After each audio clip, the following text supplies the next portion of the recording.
नमस्कार, मैं जनमत श्रीओम गौतम। और जिस तरीके से राजस्थान की राजनीतिक रार बहुत लंबी खिंची, उसके बाद में 34 दिनों तक बाड़ाबंदी के बाद में विधायकों को आज विधानसभा लाया गया और ऐसा लग रहा था कि शायद अब कांग्रेस की सरकार आसानी से बच जाएगी। कांग्रेस के तमाम जो झगड़े थे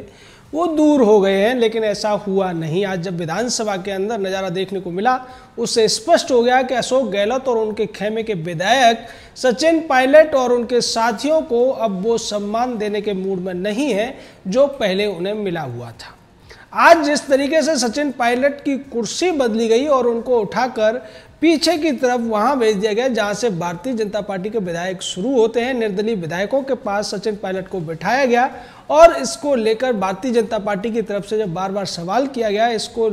लेकर सचिन पायलट सफाई देने के लिए खड़े हुए और सचिन पायलट ने कहा कि सीमा पर मैं बैठा हुआ हूं, यहाँ से दूसरी यानी विपक्ष के विधायकों की संख्या शुरू होती है और मुझे यहाँ इसलिए भेजा गया है क्योंकि सीमा पर उसी जवान को भेजा जाता है जो सबसे ज़्यादा मजबूत होता है। मैं जब तक यहाँ हूँ तब तक सरकार सुरक्षित है। दरअसल राजेश पायलट के बेटे सचिन पायलट की जो सीट थी वो मुख्यमंत्री अशोक गहलोत के पास हुआ करती थी जब वो मुख्यमंत्री थे, लेकिन आज उस सीट पर शांति धारीवाल बैठे थे और सचिन पायलट की सीट को 127 नंबर दे दिया गया, जो कि निर्दलीय विधायक के बगल वाली सीट है। इसको लेकर स्थिति स्पष्ट हो गई और उससे सचिन पायलट गुट के जो विधायक हैं उनके चेहरे पर भी मायूसी देखने को मिली और उन्हें ये लग रहा था कि आलाकमान के हस्तक्षेप के बाद में जो ये स्थिति संभली है उसके बाद चीज़ें सामान्य हो जाएंगी, लेकिन ये चीज़ें पहले ही दिन से सामान्य नहीं हो रही हैं। पिछले 5 दिनों से जिस तरीके के ड्रामेबाजी, नौटंकी या जो प्रपंच चल रहा है अशोक गहलोत और उनके साथियों की तरफ से, आज वो खुलकर और ज़्यादा सामने आ गया। इससे पहले कल जिस तरीके का बयान दिया था अशोक गहलोत ने, और अशोक गहलोत ने कहा था कि अगर सचिन पायलट और उनके साथी 18 विधायक वापस नहीं भी आते तब भी हम अपना बहुमत साबित कर सकते थे, लेकिन अब जब वो वापस आ गए हैं तो हम और ज़्यादा बड़े संख्या के साथ में बहुमत साबित करेंगे। उनका कहने का मतलब ये था कि सचिन पायलट के सरकार के साथ आने या न आने से अब उनके ऊपर कोई असर नहीं पड़ता है। और यही बात जब सचिन पायलट सफाई दे रहे थे तो उनके चेहरे पर भी उस तरीके के भाव थे कि कहीं ना कहीं उन्हें अंदर से गुस्सा है। उन्होंने ये भी कहा कि हमें अपनी परेशानी का जो इलाज था वो जिस डॉक्टर से कराना था, हमने उस डॉक्टर को समस्या बता दी है और डॉक्टर ने भी इलाज कर दिया है। अब हमारे बीच में कोई बात नहीं है, हमारे बीच में जो बात होनी थी हो चुकी, लेकिन अब हम सभी एक हैं और सरकार की मजबूती के लिए मैं यहाँ बैठा हूँ। जब तक मैं हूँ तब तक सरकार सुरक्षित है। अब आप सोच सकते हैं कि विश्वास मत की बहस के दौरान या उससे पहले इस तरीके की बात रखने का या बात कहने का जो इस तरीके से क्यों ज़रूरत पड़ी सचिन पायलट को। इसका मतलब यही था कि कहीं ना कहीं सरकार में आपस में वो तालमेल अब नहीं है और आगे आने वाले समय में ये और ज़्यादा बिगड़ सकता है, क्योंकि अभी जिस तरीके से सचिन पायलट के साथ ये सब हो रहा है उनके विधायकों के साथ भी यही होगा और इसी का अंदेशा उन्हें पहले से सता रहा था। इसको लेकर जिस तरीके से अशोक गहलोत गुट के विधायक बयानबाजी करते रहे और उन्होंने स्पष्ट कर दिया था कि न तो मुख्यमंत्री को हटाया जाएगा न प्रदेश अध्यक्ष को हटाया जाएगा, और आज इस बात के संकेत अशोक गहलोत ने दे दिए हैं कि आला कमान को वो अपनी ताकत दिखा देना चाहते हैं। और यही वजह रही कि उन्होंने इतनी आसानी से सचिन पायलट की सीट बदल दी, जबकि वो सीनियर नेता थे, उन्हें साथ में नहीं तो बगल में ही सीट दी जा सकती थी, लेकिन इस तरीके से जैसे दूध से किसी मक्खी को निकाल देते हैं, ऐसा लगता है कि अब विधायक दल के इस पूरे जमावड़े में से अशोक गहलोत ने सचिन पायलट और उनके साथियों को निकालने की कोशिश की है। इससे पहले जिस तरीके से पूरा घटनाक्रम बदला, भारतीय जनता पार्टी ने अविश्वास प्रस्ताव का नोटिस दिया था, लेकिन उससे पहले ही शांति धारीवाल जो कि संसदीय कार्य मंत्री हैं राजस्थान सरकार में, उन्होंने ये एक नोटिस दिया विश्वास मत का और उन्होंने कहा कि चूंकि हमारे पास बहुमत ज़्यादा है इसलिए पहले विश्वास मत ही रखा जाएगा, अविश्वास प्रस्ताव नहीं रखा जाएगा। और अब जो बहस चल रही है वो विश्वास मत के ऊपर चल रही है। इस पूरे मामले में जिस तरीके से आज बारिश ने भी खलल डालने की कोशिश की, राजस्थान के जो कांग्रेसी विधायक हैं उनको लेकर जो बस आ रही थी वो बस भी आज पानी में फंस गई थी और उसके बाद विधायकों को लगा कि कहीं ये भी अमित शाह या भारतीय जनता पार्टी या केंद्र सरकार की कोई चाल तो नहीं है। हालांकि इसके लिए अगर कोई दोषी था तो राजस्थान की खुद की सरकार दोषी थी। और जिस तरीके से बाड़ाबंदी के अंदर इतने दिनों तक सरकार को बंद रखा गया, जनता से, जनता के प्रतिनिधियों को नहीं मिलने दिया गया, सरकार ने अपना जो रूटीन वर्क था वो नहीं किया, उसके लिए अगर किसी को दोषी ठहराया जा सकता है तो वो अशोक गहलोत और पूरी कांग्रेस पार्टी को ही ठहराया जा सकता है। आज जिस तरीके से राजस्थान विधानसभा की कार्यवाही चल रही है वो अपने आप में दिलचस्प है। भारतीय जनता पार्टी की तरफ से तमाम हमले बोले जा रहे हैं और इस सब का जो टारगेट है वो अशोक गहलोत या फिर सचिन पायलट है। आज इस पूरे मामले को लेकर भारतीय जनता पार्टी ने सवाल उठाया कि आप अपने ही लोगों से बचने के लिए अपने विधायकों को भेड़ बकरी की तरह बाड़ाबंदी में रखे हुए थे।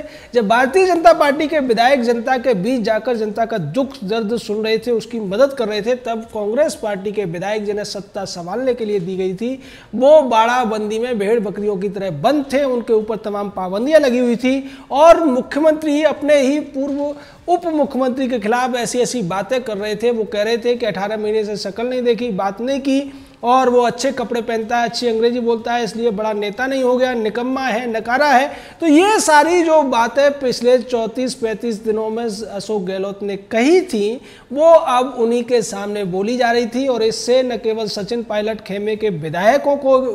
भी लज्जित होना पड़ रहा था बल्कि पूरी कांग्रेस के विधायक लज्जित नजर आ रहे थे। हालांकि वो हंगामा कर रहे थे और बार बार बीच में टोका-टोकी कर रहे थे, लेकिन जिस तरीके से अब ये कार्रवाई चल रही है वो इसीलिए है जो सरकार तो बच जाएगी, ये तो भारतीय जनता पार्टी को भी पता था और कांग्रेस को भी पता चल गया था जब ये सारी तिकड़म बिड़ा दी गई थी। लेकिन उसके बीच में जो ऑन रिकॉर्ड जो फजीयत कांग्रेस की होनी है वो आज अच्छी तरीके से चल रही है और इसमें अगर कोई दोषी है तो अशोक गहलोत है। उन्होंने जिस तरीके से अपने ही साथियों के साथ इस तरीके के नकारात्मक बयान दिए, उनकी बेइज्जती की, उनको लेकर उलझुल बयान देकर उन्हें एक तरीके से जनता की नज़रों में गिराने की कोशिश की। बाद में आला कमान को उनको डांट लगानी पड़ी, उनको रोकना पड़ा और उसके बाद जब ऐसा लगा कि स्थितियाँ सुधर गई हैं, सब कुछ सामान्य हो गया, उसके बाद भी जिस तरीके से अशोक गहलोत ने अपने साथी विधायकों से सचिन पायलट गुट के खिलाफ और सचिन पायलट के खिलाफ बयानबाजी और जो नोक झोंक दिखवाने का कोशिश किया वो भी सीधे तौर पर आलाकमान पर दबाव बनाने की कोशिश थी। और सचिन पायलट की जिस तरीके से वापसी हुई है उससे अशोक गहलोत को ये लग रहा था कि कहीं राहुल गांधी और प्रियंका वाड्रा मिलकर अशोक गहलोत की कुर्सी उनसे छीन न लें, इसीलिए वो अपने विधायक, अपने जो गुट के विधायक हैं उनके द्वारा इस तरीके की हरकतें करा रहे हैं और इसका संदेश वो देना चाहते हैं कि अगर उन्हें हटाया गया तो फिर से राजस्थान में कांग्रेस की सरकार संकट में आ जाएगी। लेकिन अब ये संकट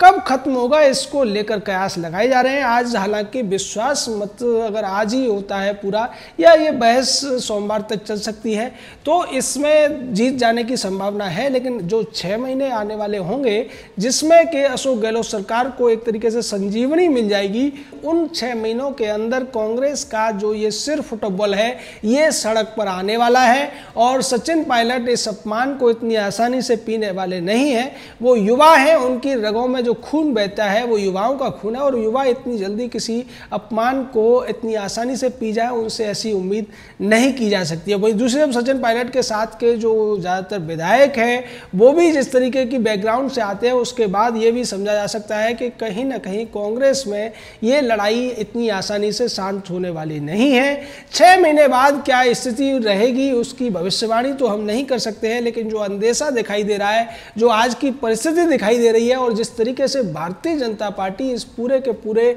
घटनाक्रम के दौरान जो बयानबाजी अशोक गहलोत और उनके खेमे की तरफ से की गई है बार बार उसको उछालने की कोशिश करेगी और इससे निश्चित तौर पर कांग्रेस के अंदर जो मनमुटाव है वो आगे ज्यादा बढ़ता हुआ दिखेगा। दूसरी तरफ भारतीय जनता पार्टी के कई विधायकों ने कांग्रेस पार्टी ने जो अब तक गड़बड़ियां की हैं, चाहे वो किसानों को लेकर उनका द्वारा किए गए वायदे हों, उनके कर्ज माफी की बात हो या रोजगार को लेकर युवाओं को जो वायदे किए गए थे वो पूरे नहीं किए गए। साथ ही साथ भारतीय जनता पार्टी ने यह भी बताया कि राज्य सरकार ने कोरोना के मामले में जिस तरीके की ढिलाई बरती है और जो कुछ सहायता दी गई है वो केंद्र सरकार के द्वारा दी गई सहायता है, उसी को अभी तक बांटा गया है। राज्य सरकार की तरफ से तमाम ऐसी स्कीमें जो पहले से चल रही थी, लोक कल्याणकारी थी, जनता के हितकारी थी, उनको बंद कर दिया गया है क्योंकि वो भारतीय जनता पार्टी की सरकार ने चलाई थी।